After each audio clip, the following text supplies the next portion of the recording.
Rosalía ha hecho una obra de total profundidad religiosa, espiritual y ha creado conmoción y un montón de discusión alrededor de Lux, que es el nombre de su último álbum y que ha sido analizado desde diferentes aristas, desde lo musical, los arreglos de la orquesta, la letra, lo filosófico. Ha tardado años en poder hacer estas canciones y hoy, en este momento, en este canal, bienvenido a Versario, vamos a analizar a Rosalía, este álbum Lux, pero desde un punto de vista antropológico y bíblico, religioso.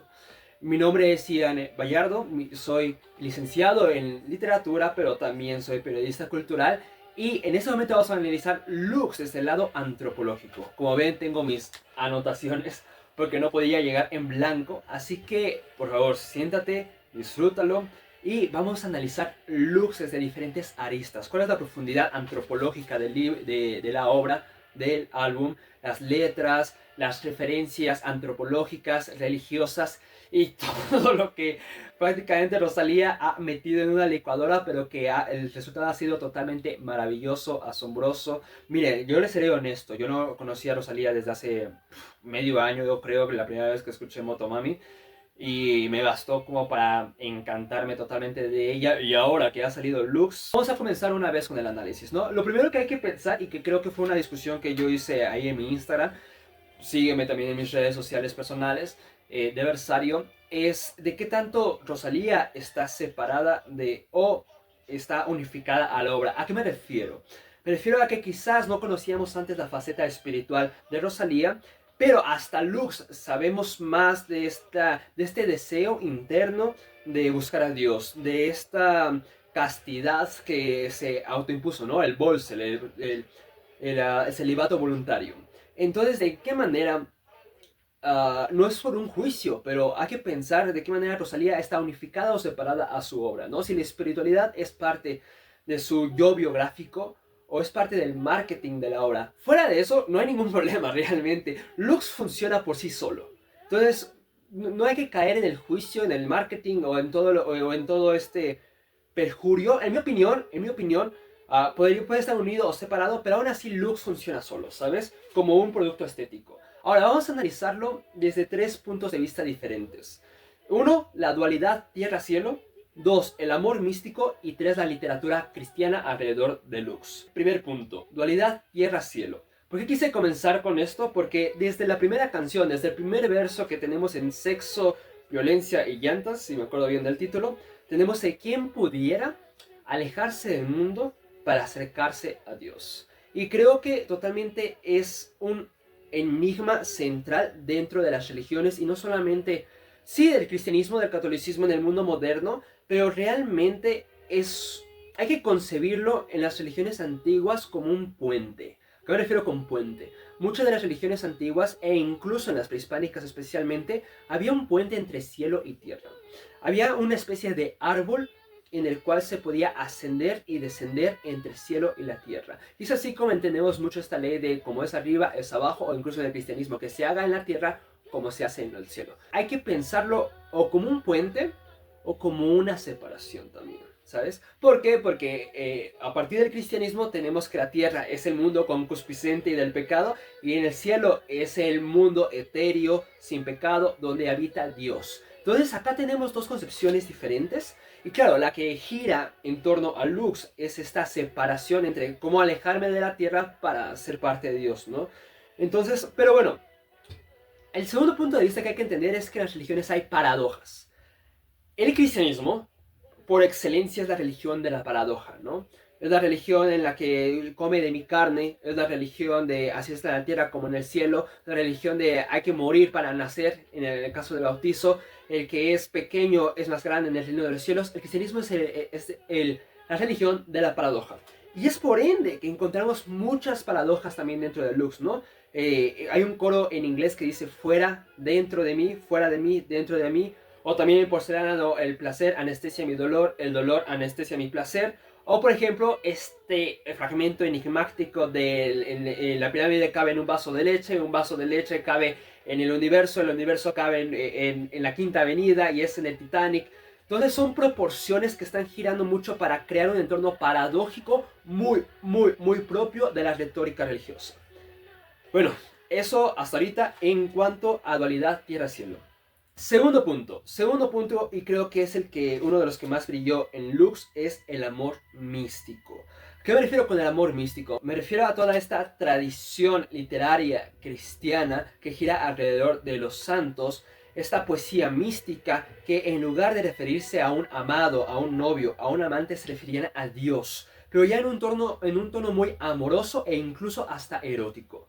Entonces, que en la poética castellana totalmente es muy tradicional, justamente con Santa Teresa de Jesús, justamente con esta literatura que se refiere a Dios, pero ya desde un lado amatorio, ¿saben? Entonces, la primera canción, que de hecho es de las primeras, es Seré tu reliquia.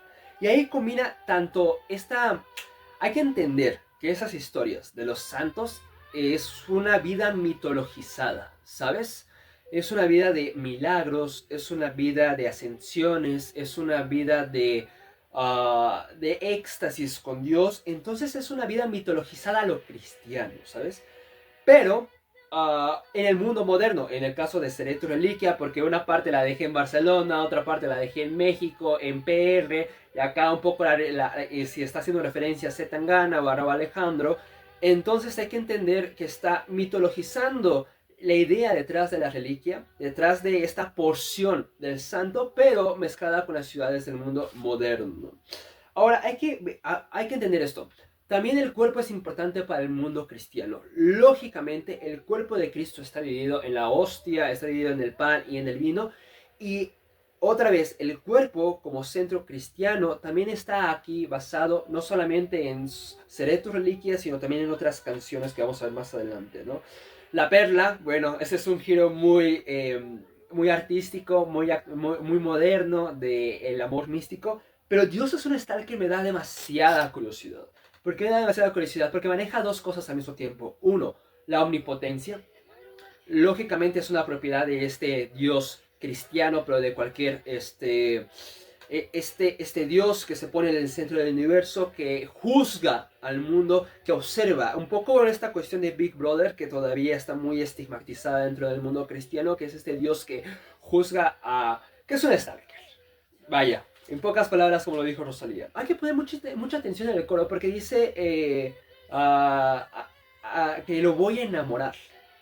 En el coro de Dios el Stalker detalla un verso que dice lo voy a enamorar. Y me recordó mucho a este versículo que está en Oseas 11:4, si no me equivoco. Si me equivoco de número lo voy a especificar acá en la pantalla. Que dice que con lazos de amor lo atraje. Eso da muchísima curiosidad. No, y no creo que solamente en Oseas, sino ha de haber algún otro versículo. En Salmos, por ejemplo, está esta relación muy íntima entre David y Dios, en el que Dios le da libre albedrío a las personas para que tomen su decisión, pero a la par desea enamorarnos, a la par desea cautivarnos. En el Nuevo Testamento también vemos que la novia de Dios es su iglesia. Entonces desea cautivarnos, ¿sabes? Entonces ve a la iglesia como su amada. Entonces, Dios es el stalker, es ese equilibrio entre el libre albedrío y entre la voluntad de Dios de cautivarnos, de enamorarnos, de acercarnos. Tan solamente ese verso en el coro de lo quiero enamorar, es ese intento de entre la omnipotencia, y el libre albedrío y el hecho de Dios acercándose a la humanidad, ¿no? Pero bueno, tercer punto, y vamos a acabar con esto, pero antes de seguir con el tercer punto, sígueme en mis redes sociales, puedes seguir al canal que, como ves, intentamos indagar cultural, literaria y poéticamente en las obras de la literatura, pero también en todo lo que gire en torno a nuestra actualidad. Dicho eso, vamos con el tercer punto, que es la literatura cristiana. Como dije, el cuerpo es muy esencial, no solamente dentro del Lux, sino también en el mundo cristiano. Pero las lenguas, hay que hablar también de las lenguas que utiliza Rosalía, que si el catalán, que si el ucraniano, que si todo esto. Ok, han hecho mucha referencia a Babel, pero también hay un segundo momento que es que también se divide las lenguas para poder universalizar la experiencia cristiana en el Pentecostés. ¿Qué es lo que pasa en el Pentecostés? Tenemos a Jesús ascendido, a sus apóstoles reunidos, reparte como lenguas de fuego, que de hecho también es una referencia del Nuevo Testamento que aparece también en Lux, si no me equivoco, en De Madrugada. ¿Ok? Lenguas de fuego. Entonces, y empiezan a hablar en diferentes lenguas. a los judíos que se congregan en el Pentecostés. Ahora, hay que entender, y esa es una opinión muy mía, una tesis en cuanto a Lux, que Rosalía utiliza muchas lenguas para universalizar su experiencia musical, su experiencia estética y su experiencia mística. No solamente la personal en cuanto a su relación con Dios, sino también este bagaje tradicional, poético del castellano, pero traducido a diferentes idiomas. Me voy a explicar un poco más. En Porcelana tenemos la frase Ego sum lux mundi, yo soy la luz del mundo. Aquí es donde voy a hacer otra tesis mía en cuanto a la referencia a Lutero.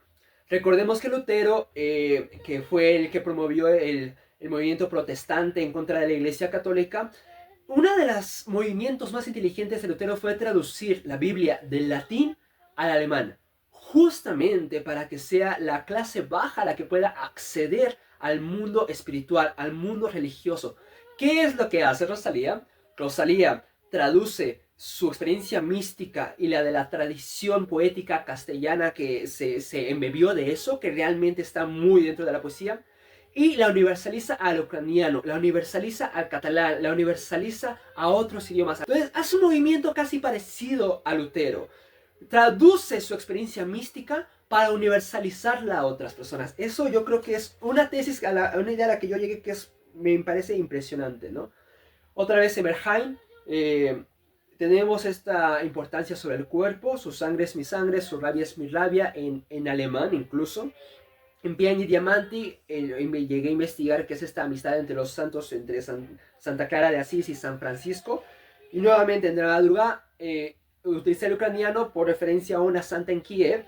Y ok, aquí hay una idea muy chistosa. Tuve que escuchar todo el álbum para poder llegar a hacer este análisis. Pero en la madrugada también tenemos una metáfora muy bonita que habla de los luceros del cielo en mi pelo.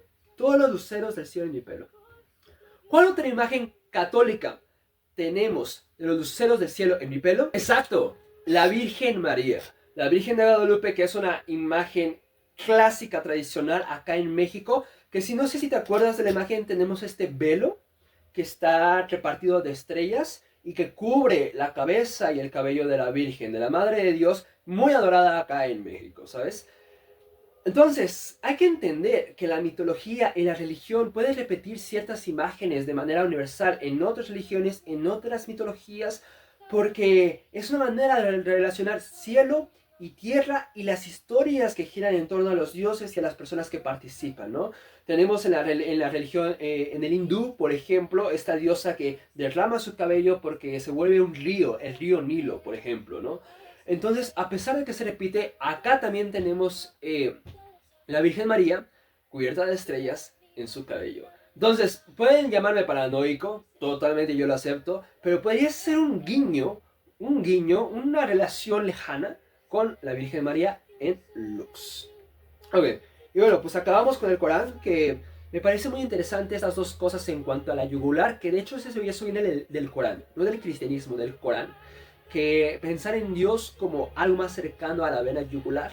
Y la última parte que habla de las puertas. Otra vez, el cristianismo, hay que entender el cristianismo como la religión de la paradoja. Dice que una puerta, pero después que son 1000 puertas para acceder a la espiritualidad, pero solamente basta una. Nuevamente hay que tener el cristianismo como la religión de las paradojas. La religión en donde afuera es adentro, donde el más humilde, donde el más esclavo es el más humilde en el reino de los cielos. Entonces, vuelve otra vez la dicotomía de adentro afuera, de tierra y cielo. De estas paradojas, justamente también encontradas en Lux. Que realmente hay mucho contenido religioso, mucho contenido espiritual. Y ahora, la pregunta es, ¿Lux es cristiano? No lo definiría yo como cristiano. Hay que pensar en Lux como la tradicional manera en la que los símbolos religiosos se actualizan para permanecer en el tiempo, ¿sabes? Ya sea en el mercado, en la industria musical o en cualquier otra sección de la cultura, ya sea lo pictórico, incluso hasta el graffiti o lo que sea, la religión y los símbolos religiosos se actualizan con el paso del tiempo, permean en la cultura española, mexicana, brasileña, lo que tú quieras, y es una manera de adentrarse a la cultura en la que están, actualizarse para permanecer en continuo ciclo.